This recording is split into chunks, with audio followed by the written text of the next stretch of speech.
Welcome back to CIA Declassified. In the shadowy corners of the Cold War, the search for a decisive strategic advantage drove intelligence agencies to monitor the exotic, the absurd, and the terrifying.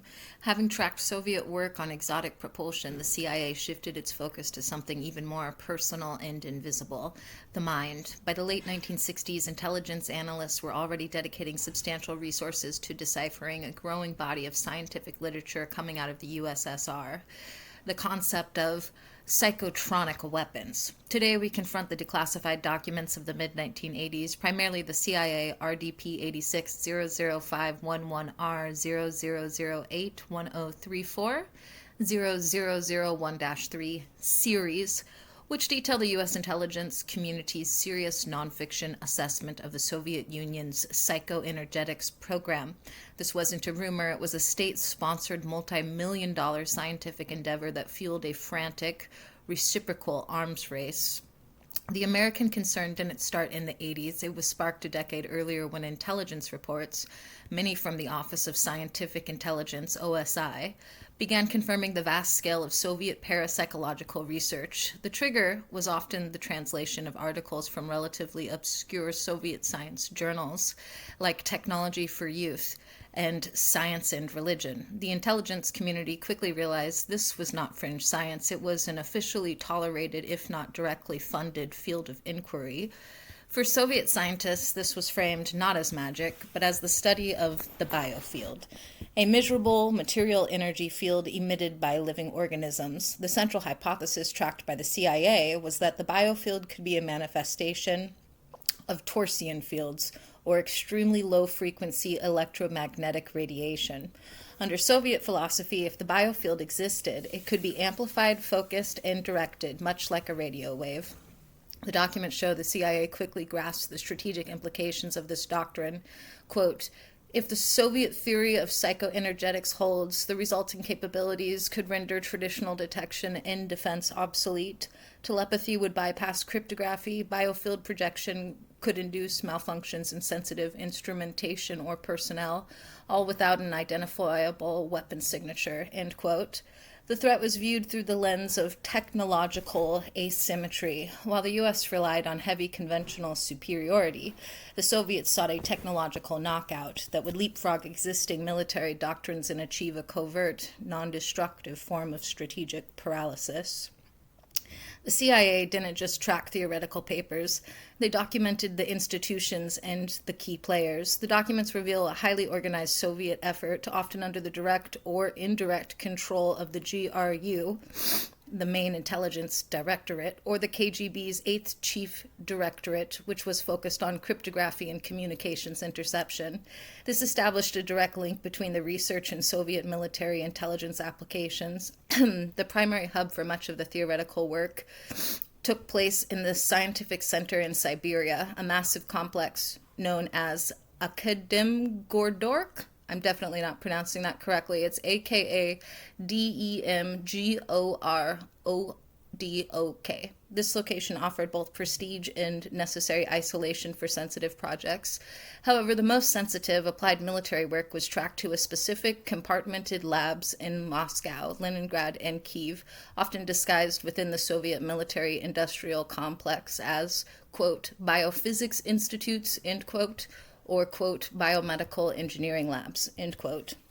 Specific figures cited in the intelligence summaries, many of whom the CIA considered legitimate, albeit controversial, researchers included V.G.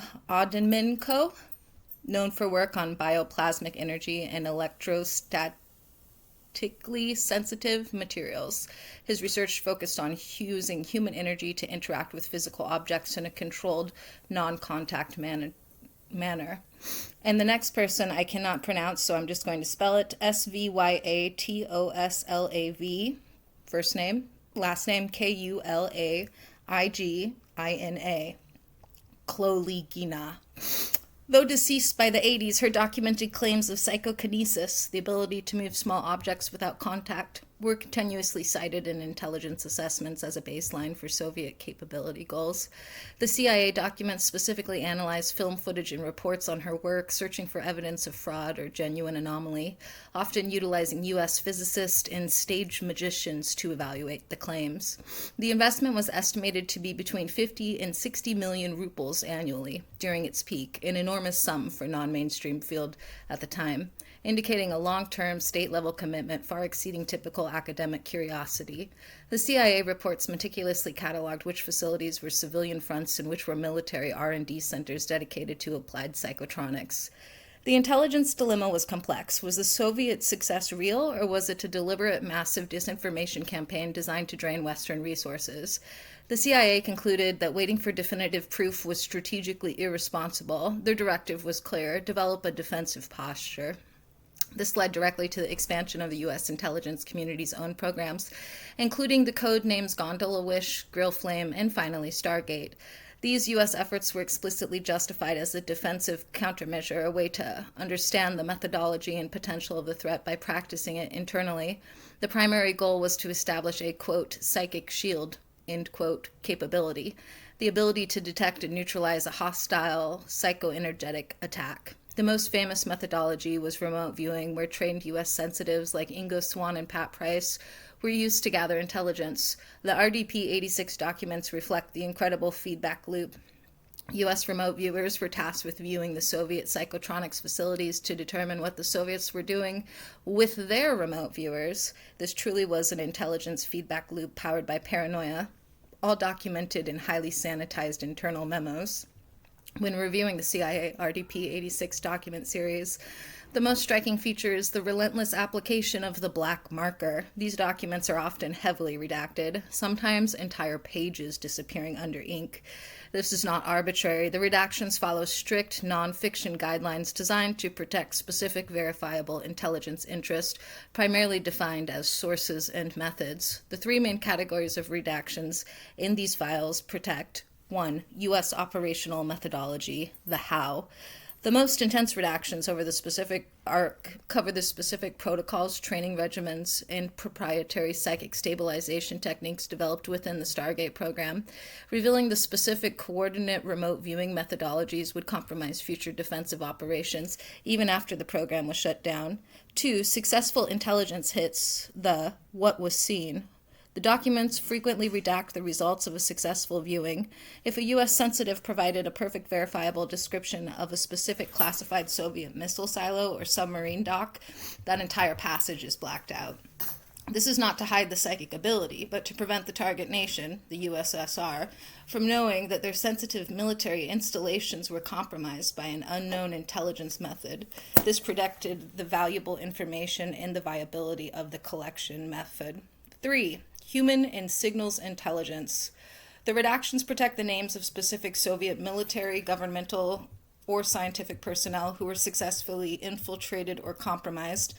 Similarly, the specific frequencies or communication pathways that the CIA was intercepting to glean Soviet research details are also blacked out to prevent the Soviets from knowing which lines were tapped. The redactions are less about hiding proof of psychic powers and entirely about protecting the intricate intelligence infrastructure and sensitive targets built to react to the possibility of those powers.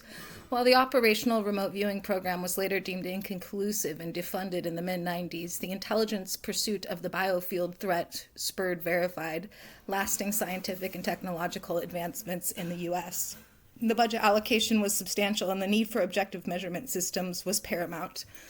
The U.S. needed better ways to measure the minute physiological changes that might correspond to a biofield interaction or remote perception. This led to significant investment and refinement in advanced biofeedback and neuromonitoring technology. The need to train U.S. remote viewers to achieve specific deep altered states of consciousness required real-time physiological metrics. This pushed the boundaries of EEG and GSR equipment. This technology later transitioned into mainstream psychological research, military performance training, monitoring fatigue and focus, and clinical applications. Superconducting quantum interference devices, also known as SQUIDs, The search for immeasurable biofield required instrumentation far more sensitive than conventional sensors. Research related to these programs utilized advanced squid magnetometers, which measure incredibly weak magnetic fields. This advanced capability is now standard in modern medicine and science for detecting the weak magnetic signals emanating from the brain and heart in MEG, offering insights that EEGs cannot. The initial push for this extreme sensitivity was partly motivated by the intelligence community's quest for an objective biofield detector. These are not claims of psychic success, but the verifiable technological spin-offs that resulted from the massive intelligence budget allocated to investigating the alleged Soviet threat. The CIA RDP-86 series offers a profound look into a time when the intelligence community had to seriously entertain the idea that the Cold War could be won or lost on the power of the human mind. The paranoia was real, the institutional response was massive, and the legacy of both the black ink and the scientific advancements remain with us today. Next time, we move away from the mind and into the sky. We'll be analyzing the declassified CIA document CIA RDP 80 00810 A0064 0026 0003-8. This file, titled, quote, Soviet press coverage of UFOs, end quote, reveals how the Soviet establishment, while publicly mocking Western obsession with unidentified aerial phenomenon, was internally tracking and categorizing unusual aerial sightings across the massive territory of the USSR. These sightings were often associated with sensitive military or scientific sites. We examined the nonfiction official Soviet reporting that the CIA was tracking and the implications of this deep internal double standard. Join us as we explore the Soviet Union's secret file on the unknown objects in their skies. In the meantime, I'll see you in the archives.